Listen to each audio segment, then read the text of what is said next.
Él los ilumina. Den gracias al Señor porque es bueno, porque es eterna su misericordia. Esta es la puerta del Señor, los justos entrarán por ella. Te doy gracias porque me escuchaste y fuiste mi salvación.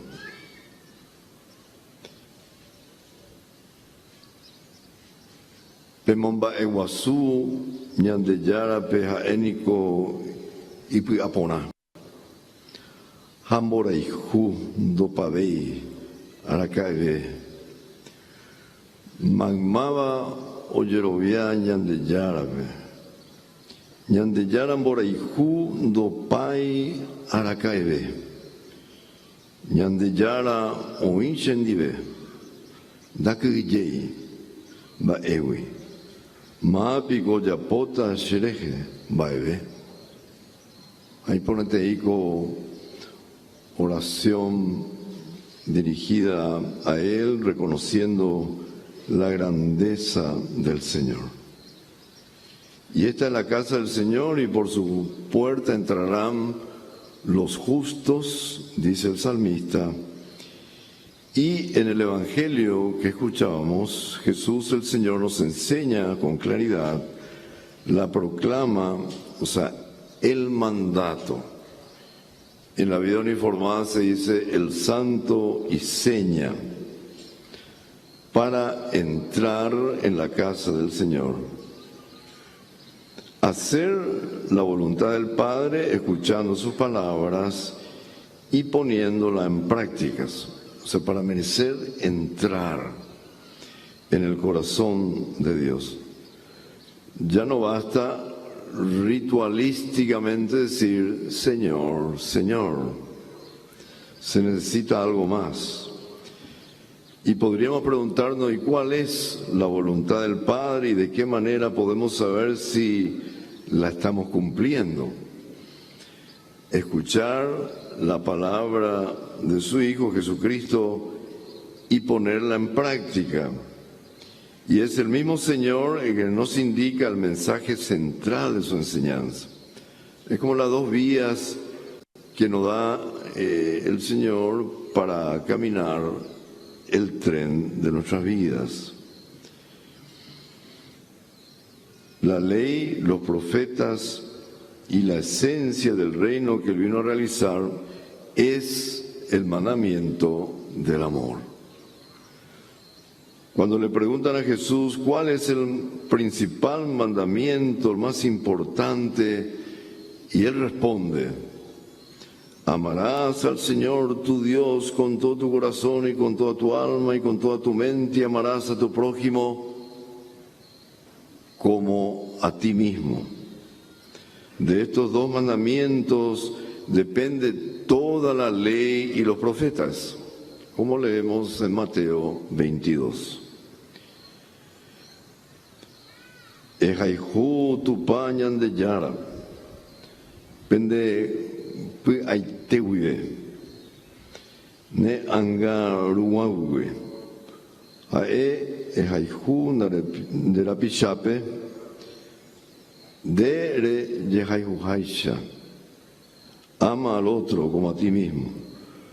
Cuae mocoi mandamientos.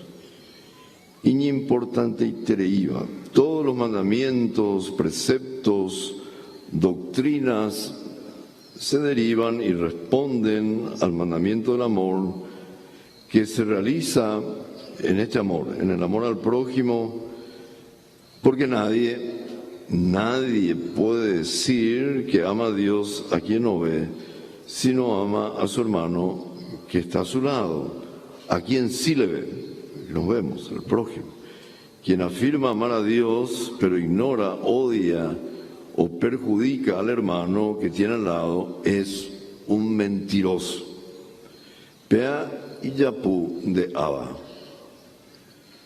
Cuando se le pregunta a Jesús quién es mi prójimo, y Él pone como ejemplo la actitud del buen samaritano, el que ve a la persona herida, abandonada, al costado del camino y se ocupa de sus heridas, de su dolor, de su vida.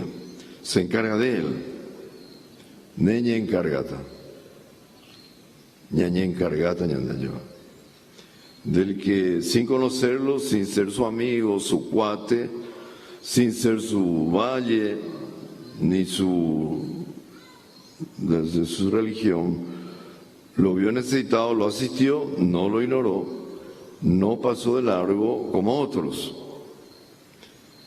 No todo el que dice Señor, Señor entrará en el reino de los cielos, sino el que hace la voluntad del Padre.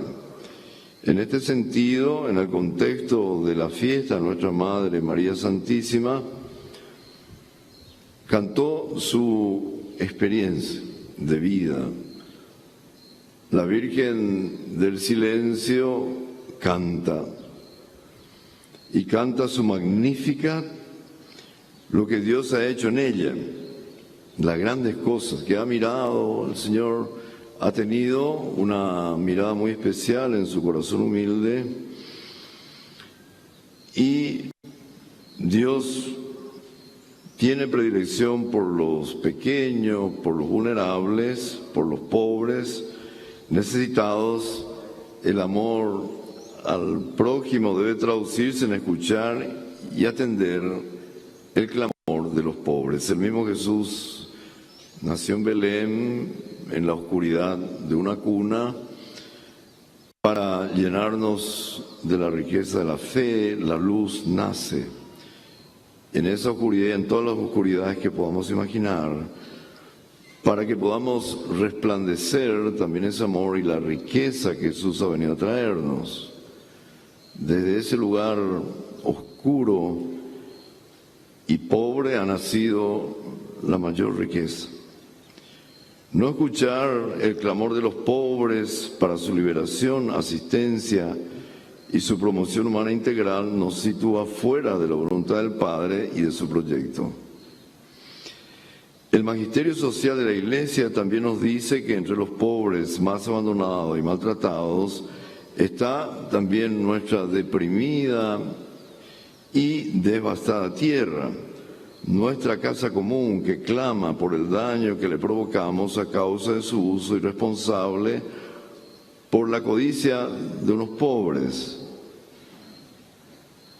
pocos, el maltrato y el abuso de los bienes de la naturaleza y sus efectos como las sequías o las inundaciones profundiza el sufrimiento de los más vulnerables, de los pobres, y proyecta un futuro incierto para las próximas generaciones.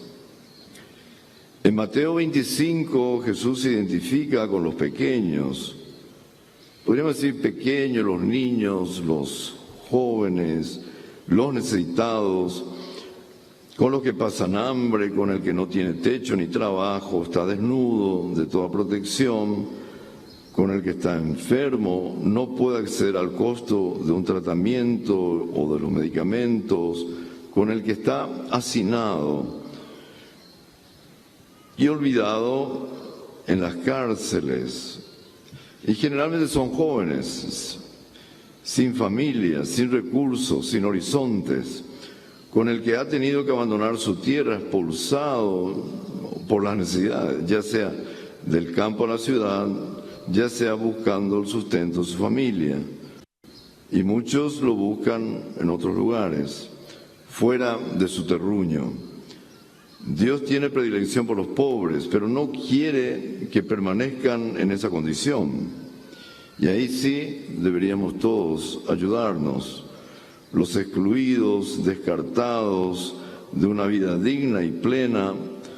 Por eso que el amor de Dios debe concretarse en la caridad, no como una limosna, sino como un derecho a la vida digna y a la promoción humana integral. Esto será posible en una sociedad más justa y equitativa, con oportunidades de acceso a servicios básicos fundamentales como la salud, la educación, la calidad de empleo, vivienda digna, desarrollo en sus capacidades para aportar al desarrollo de su familia y del país. Una sociedad que no excluye ni margina a los indígenas, sino que los respeta y los apoya en sus tradiciones y que puedan vivir seguros en sus territorios de siempre, ancestrales. Una sociedad que contribuya a que las familias campesinas, los pequeños productores, accedan a la propiedad de la tierra con políticas públicas para el arraigo en sus comunidades. Las necesidades son muchas y los recursos son escasos. Esta realidad exige de quienes administran el Estado que sean buenos y celosos administradores de los recursos públicos para su inversión en políticas públicas y programas sociales para mejorar la vida digna de los ciudadanos. Y en eso estamos encaminándonos. Por eso la corrupción pública y privada es inadmisible y se constituye en un grave pecado personal. No se puede decir Señor, Señor y robar los recursos públicos que condenan a cientos de miles a una vida desmejorada e indigna de su condición humana. La Iglesia, por el Adviento, estamos iniciando un año litúrgico que nos invita a prepararnos para recordar el nacimiento del Hijo de Dios. Pero también nos señala un tiempo de conversión, de vigilia y preparación, porque no sabemos ni el día ni la hora en que el Señor vendrá con toda su gloria para el juicio final, o hasta cuándo estaremos peregrinando sobre esta tierra. Todos, en realidad todos. Y este es un tiempo de vigilia, pero también es de conversión. Todos necesitamos de conversión.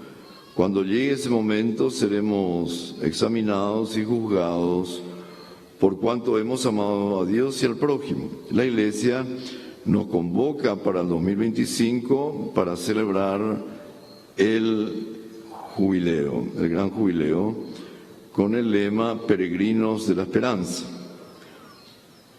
Y juntos, queridos hermanos, hermanas, juntos podemos. No tengamos miedo de trabajar por la esperanza, que es mucho más que simplemente un optimismo, sino que es trabajar también para que la fe en el único Señor, en quien queremos cimentar nuestra vida, o sea, construir nuestra vida sobre aquel que nos fortalecerá. Necesitamos organizar la esperanza para superar o achicar las situaciones de profunda inequidad social.